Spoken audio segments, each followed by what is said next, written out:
Oh, I'd rather die than poo at the gym. Is it on? Hey guys, my name's Ian Lynch. I'm really happy that my queer comic friends, I love all of you, invited me to come and talk about Canadian show business this week on the channel. I was hoping the topic was going to be dick pics because I have a lot to say about that, but I guess we'll save that for another week. So let's talk about Canadian show business. If you ask anyone in Canadian show business what they think about Canadian show business, the thing they're going to say first is, fuck.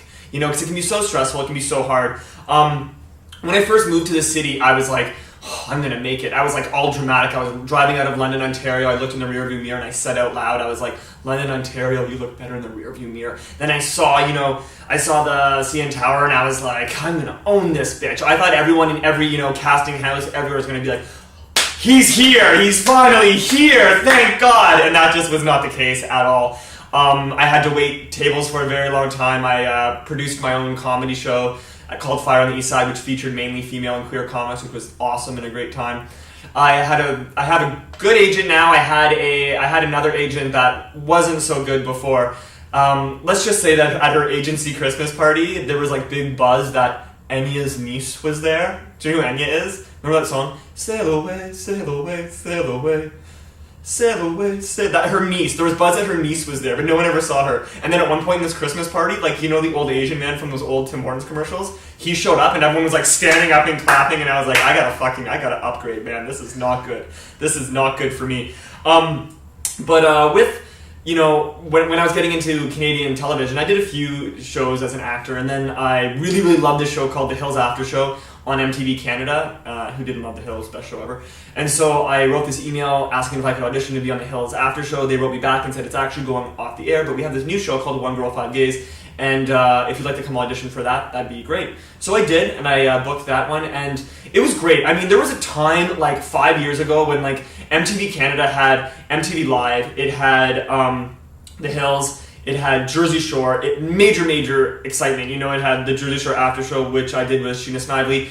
There was a time, there was an energy in MTV Canada at one point, and it just felt like things were really, really, really happening. And it's sad that that's not happening anymore.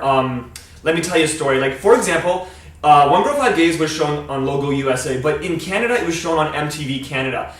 If you could imagine if One Girl, Five Gays was shown on MTV US, like, I'd be Snooki right now. Like, that's what would be going on with my life, but that's not what happened at all. But what I loved about being on One Girl, Five Gays was that, like, for every guy on that show who was, like, the sweetest, nicest, kindest, most down-to-earth guy, there was another guy who thought he was Lady Gaga. Like, literally, there was another guy who thought they were, like, a major star. Like, one time, we're, like, waiting in the green room, like, and this one guy comes in all pissed off, and he's got this, like, big bag of coins that he was going to take to the Canadian Tire across the street from MTV Canada and put in that thing that, like, it makes it into, like, a receipt, and then you go get cash, right? But that was broken, so he was, like, even more poor and had to carry this big bag of change. And he walks into the green room, and he throws the bag of change into a couch, and he's all like, I can't even go to Canada's Wonderland with my fucking friends without being recognized for being on this fucking show. And I was like, dude, if you don't like it, get out! Because literally, there's a lot of people in this industry who would love to take your place. Anyways, that being said, Canadian show business. Why is it kind of sucking right now? I think it's because show business, I'm going to say Canadian television. I think music-wise, I think great things are happening with Drake and Kaiza, Feist, Justin Bieber. I mean, Canadian music's looking really good right now. I think the fact is that I don't think that Canadians support our own arts enough at all, especially with television and things like that. I think there's a lot of people who are giving a lot of money in Canada to make decisions about television, to come up with creative ideas for television, and I just don't think they're with it. I don't think they're young enough, and even if they're not young enough, I just don't think they're creative enough and know what works. I think there's a lot of people getting paid a lot of money to come up with ideas that will never come into fruition here in Canada, and that sucks. There are some great television shows in Canada right now, though. For example, there's this, Kids in the Hall was great, Degrassi, obviously a big hit as well. There's this show called Schitt's Creek, which I think is one of the funniest fucking things I've seen. It's got Catherine O'Hara, Eugene Levy, Dan Levy. It is brilliant and, like, hysterical, and I cannot wait to the next season. It's one of those shows that, like, it's just got this high quality to it that, a lot of Canadian shows don't. So I'm excited to see if that sparks more interest in making more Canadian TV shows. We will see. I think that's it. Thanks, guys.